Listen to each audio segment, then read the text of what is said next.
Good morning friends. आज हम देखेंगे बीए पार्ट सेकेंड ईयर का फर्स्ट पेपर, जिसके अंतर्गत हम देखेंगे हमारे इम्पोर्टेंट क्वेश्चंस को, जो कि राजस्थान सिलेबस के अनुसार बनाए गए हैं। इसके अंतर्गत हमारे जो सिलेबस है उसका जो डिवीज़न किया गया है वह हमारा 3 खंडों में किया गया है। पहले में हमारे 2 नंबर के प्रश्न आते हैं, जिसे हम लघुत्रात्मक प्रश्न कहते हैं। दूसरा हमारा 5 नंबर का क्वेश्चंस होता है, जिसमें कि हम वर्णात्मक प्रश्नों के माध्यम से जिन्हें जानते हैं। और तीसरा हमारा जो खंड है उसमें हमारे निबंधात्मक प्रश्न आते हैं। तो सबसे पहले हम बात करेंगे राजस्थान विश्वविद्यालय के सिलेबस के अनुसार हमारा जो इम्पोर्टेंट क्वेश्चंस हैं 2 नंबर के, वो किस प्रकार से पूछे जा सकते हैं। तो सबसे पहले हमारे जो मेन इम्पोर्टेंट क्वेश्चंस हैं वो इस प्रकार से रहेंगे, जिसमें हम देखेंगे इंग्लैंड में राजमुकुट की जो 2 शक्तियाँ हैं उनका उल्लेख किस प्रकार से किया गया है। देन लॉर्ड सभा के विपक्ष में 2 तर्क दीजिए। कानून और अभिसंयम में अंतर स्पष्ट कीजिए। लॉर्ड सभा की उपयोगिता बताइए। ब्रिटिश संविधान की क्या विशेषताएं हैं बताइए। आगे जो इम्पोर्टेंट क्वेश्चंस हैं वो इस तरीके से भी आ सकते हैं हमारे कि ब्रिटिश कॉमन सभा के स्पीकर की चुनाव प्रणाली क्या है। ब्रिटिश शासन के इन्हीं 2 लिखित प्रलेखों के नाम लिखो। जापान के सम्राट की प्रमुख शक्तियों का उल्लेख कीजिए। जापान के संविधान की विशेषता बताइए, या डायट की रचना किस प्रकार से होती है। जापानी संविधान में युद्ध का परित्याग क्यों किया गया है। जापान की दलीय पद्धति की विशेषता बताइए। साथ ही जापान के नागरिकों के जो 2 राजनीतिक अधिकारों के बारे में भी पूछा जा सकता है। इसकी डायट के 2 सदनों के नाम भी पूछे जा सकते हैं। साथ ही संयुक्त राज्य अमेरिका के संविधान में लोकप्रिय संप्रभुता का किस प्रकार से उल्लेख किया गया है। इस तरीके के क्वेश्चंस जनरली पूछे जाते हैं। अमेरिका की दलीय प्रणाली की 3 आलोचनाएं। अमेरिका में गैरीमैंडरिंग व्यवस्था किसे कहते हैं। स्विट्जरलैंड का परिसंघात्मक व्यवस्था को स्पष्ट कीजिए। साथ ही स्विट्जरलैंड एक धर्मनिरपेक्ष राज्य है, स्पष्ट कीजिए।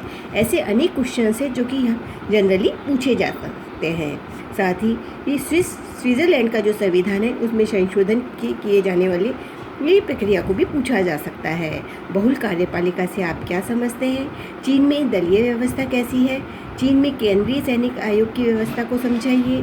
साथ ही लोकतांत्रिक केंद्रवाद, चीन का जनवाद, गणराज्य, चीन के संविधान में कितने अनुच्छेद हैं। इस तरीके के कुछ क्वेश्चन हैं जो कि जनरली प्राय पूछे जा सकते हैं। साथ ही ये हमारे इस व्यवस्था के अंतर्गत कुछ अनेक और क्वेश्चंस आ रहे हैं, जिसमें कि हम ले सकते हैं इन क्वेश्चंसों को, जिसमें हमारे जो प्रमुख प्रश्न हैं जो कि हमारे 5 अंक के माने जा सकते हैं, उसके अंतर्गत हम देखेंगे ब्रिटेन के संविधान में राजा और राजमुकुट के बीच के अंतर को, जो कि बहुत ही इंपॉर्टेंट क्वेश्चन माना जा सकता है। यह हमारा 5 नंबर में भी पूछा जा सकता है और निबंधात्मक में भी पूछा जा सकता है। साथ ही जापान के नागरिकों के मौलिक अधिकार, स्विट्जरलैंड की कैंटन व्यवस्था की विशेषता, स्विस संविधान की विशेषता, चीन में नागरिकों के प्रमुख मौलिक अधिकार। साथ ही इसमें एक इम्पॉर्टेंट क्वेश्चन और बन रहा है, जिसमें है ब्रिटेन की संसद की संप्रभुता से आप क्या समझते हैं। अमेरिका के संविधान में संशोधन की प्रक्रिया, संयुक्त राज्य अमेरिका के संविधान में संशोधन प्रक्रिया, स्विट्जरलैंड की राजनीतिक दल की विशेषताएं, चीन में जनवादी गणराज्य में कितने प्रकार के न्यायालय होते हैं। इस तरीके के क्वेश्चंस प्राय पूछे जा सकते हैं। साथ ही सीनेट के प्रति शिष्टाचार से आप क्या समझते हैं। और कुछ जो हमारे क्वेश्चंस हैं वह स्विट्जरलैंड के संविधान से लिए गए हैं, जिसमें स्विट्जरलैंड में प्रत्यक्ष लोकतंत्र की सफलता के कारण को पूछा जा सकता है। इसकी संघीय न्यायपालिका की दुर्बलता के कारणों को पूछा जा सकता है। इसमें स्विस संघीय परिषद की रचना कैसे होती है, निहित शक्तियों का सिद्धांत क्या है, गैरीमैंडरिंग व्यवस्था क्या है, फिलिस्टिंग व्यवस्था क्या है आदि के बारे में जानकारी प्रदान की गई है। और मैंने अपने ये जो वीडियोस हैं शॉर्ट और लॉन्ग, उनमें इन सब के बारे में बताया हुआ है। तो आपको अगर इनका आंसर्स चाहिए तो यह आपको वहाँ से मिल सकता है। साथ ही अमेरिका की दल व्यवस्था ब्रिटिश दल व्यवस्था से किस प्रकार से भिन्न है, इनको जनरली पूछा जा सकता है।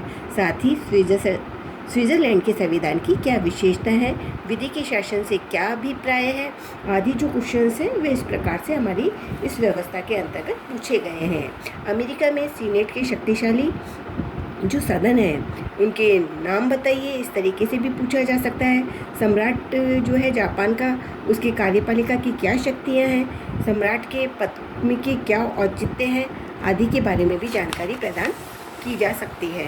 तो कुछ ऐसे ये इम्पोर्टेंट क्वेश्चंस हैं जो कि हमारी इस व्यवस्था के अंतर्गत पूछे जा सकते हैं, और यह हमारे इम्पोर्टेंट क्वेश्चंस है जिसका कि हमें अवलोकन कर ही लेना चाहिए। साथ ही हमारे जो मेन क्वेश्चंस माने जा रहे हैं वे ये भी माने जा रहे हैं कि जापान में नागरिकों के क्या अधिकार हैं, इसकी दलीय व्यवस्था कैसी है, स्विट्ज़रलैंड के अंतर्गत संसद में अध्यक्षात्मक व्यवस्था क्या है, इसके बारे में भी जाना जा सकता है। और इन सब की जो विस्तृतता है वह मैंने अपने वीडियोस के अंतर्गत दे रखी है। अब हम बात करते हैं हमारे निबंधात्मक क्वेश्चंस की, जो कि बहुत ही इंपॉर्टेंट क्वेश्चंस माने जाते हैं हमारी इस व्यवस्था के अंतर्गत। तो ये भी हमारे खंडों के अनुसार डिवीज़न में दिया गया है। अब की बार जहाँ तक संभावना है गैस पेपर की, उसके अकॉर्डिंग हमारे जो क्वेश्चंस माने जा रहे हैं वह निम्न हो सकते हैं। जैसी फर्स्ट खंड के अंतर्गत हमारा पूछा जा सकता है कि इंग्लैंड की संसदात्मक व्यवस्था पर लेख लिखिए।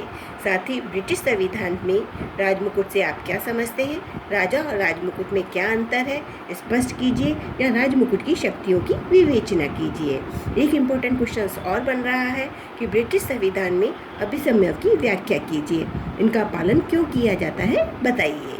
इसी तरीके से खंड ब के अंतर्गत निम्न क्वेश्चंस हैं जो कि प्रमुख माने जाते हैं, जिसमें संयुक्त राज्य अमेरिका के सर्वोच्च न्यायालय का गठन और शक्तियों पर प्रकाश डालिए महत्वपूर्ण माना जा रहा है। साथ ही अमेरिका की जो सीनेट है उसकी रचना, कार्य और शक्तियाँ, यह एक महत्वपूर्ण प्रश्न है जो कि इम्पोर्टेंट है और आने की संभावना जनरली बन रही है। इस नेक्स्ट क्वेश्चंस के अंतर्गत हम देख सकते हैं कि संयुक्त राज्य अमेरिका के प्रधानमंत्री की अधिकारों की, शक्तियों की और कार्यों की विवेचना। इसके बाद अमेरिका के संविधान में जो शक्ति पृथकीकरण सिद्धांत है, जिसे हम अवरोध एवं संतुलन का सिद्धांत भी कह सकते हैं, यह भी एक इम्पॉर्टेंट क्वेश्चन है जो कि जनरली पूछा जा सकता है और आगे आने की भी संभावना बन रही है। इसी के साथ अमेरिका के संविधान में न्यायिक पुनरावलोकन की जो अवधारणा है वह भी एक महत्वपूर्ण स्थिति को लिए हुए है। जहां हम खंड 3 की बात करते हैं उसके अंतर्गत फ्रांस के संविधान से हमारा पंचम जो गणतंत्र है उस संविधान की विशेषता प्रमुख मानी जा रही है। चीन में राष्ट्रपति की शक्तियाँ और स्थितियों को प्रमुख माना जा रहा है। जापान की डायट की रचना तथा शक्तियों की विवेचना महत्वपूर्ण मानी जा रही है। और स्विट्ज़रलैंड के अंतर्गत प्रत्यक्ष प्रजातंत्र की व्यवस्था का आलोचनात्मक मूल्यांकन, ये कुछ महत्वपूर्ण प्रश्न हैं जो कि हमारे गैस पेपर के अकॉर्डिंग हमने तैयार किए हैं आपकी सुविधा के लिए। और इनकी विस्तृत विवेचना मैंने अपने आने वाले वीडियोस में और जो पहले जो मैं वीडियोस दे चुकी हूँ उसके अंतर्गत मैंने की है। अगर आपको लगे तो आप उनसे वहाँ से अपना इन चीज़ों को देख सकते हैं और इसका समाधान ले सकते हैं। और इसी तरीके से जो ये इम्पोर्टेंट क्वेश्चंस हैं हमारे इस सेशन के संदर्भ में, यानी सत्र 2024 के अंतर्गत निबंधात्मक, लघुत्रात्मक और वर्णात्मक इन प्रश्नों के आने की संभावनाएं प्राय बन रही हैं। तो बने रहिए मेरे साथ। आगे भी मैं नेक्स्ट जो हमारा पेपर है जिसे भारतीय राज्य व्यवस्था कहते हैं उसके महत्वपूर्ण प्रश्नों को लेकर आपके सामने आगे भी आऊँगी। तो बने रहिए मेरे साथ। Thank you so much friends. आपसे रिक्वेस्ट है, अगर आपने मेरे चैनल को सब्सक्राइब नहीं किया है तो प्लीज़ सब्सक्राइब कीजिए, पसंद आए तो लाइक और शेयर कीजिए। Thank you so much.